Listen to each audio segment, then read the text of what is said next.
So let's continue on here. Number 2 says a square window has an area of 169 square inches, and they want to know how wide the window is.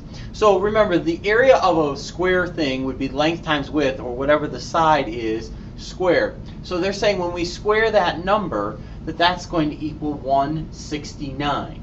So if I want to figure out what the number is, I'm saying to myself, what number would I square to make 169? Or we can just read it the opposite way. What could I take the square root? What would the square root of 169 be?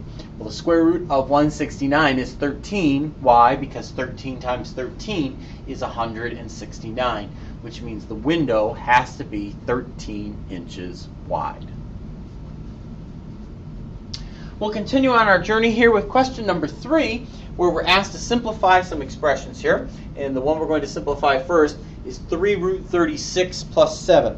Now 3 root 36 would be the same as 3 times the square root of 36. But the nice thing about the square root of 36 is the square root of 36 simplifies. The square root of 36 is equivalent to 6. So this is really 3 times 6 plus 7. Which we can handle pretty easily. The 3 times 6, that's going to change into 18 by order of operations. So this is really 18 plus 7. 18 plus 7 is 25. So 3 root 36 plus 7 is equivalent to 25. Now in B, we've got the square root of a fraction, 25 over 16, and we're adding that to 3/4. Now what you have to know about square roots and fractions is you can never have the root of a denominator, or at least you can't ever leave a square root sign in a denominator. You somehow have to work that out.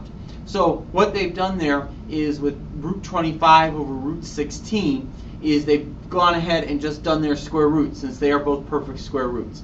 That's not problematic for us at all.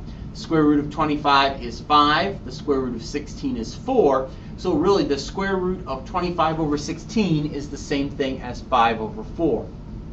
Well, that's lucky for us, because then it's 5/4 plus 3/4. Lucky because we already have a common denominator, so I don't have to do any extra steps. Remember, I'm adding fractions here. If I had different denominators, I would have to take the time to do that. So 5 plus 4 plus 3/4 is going to change into 8/4. 8/4, 8 divided by 4 is, of course, equivalent to 2, which means root 25 over 16 plus 3/4 is equivalent to 2. And we'll finish up by looking at the concluding example here in the check it out question. Find the 2 square roots of the number, the square roots of 144.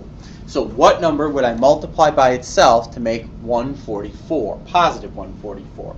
Well, there's 2 solutions there. 12 is going to be one of the solutions, because 12 times 12 is 144, and also negative 12, because negative 12 times negative 12 also equals positive 144.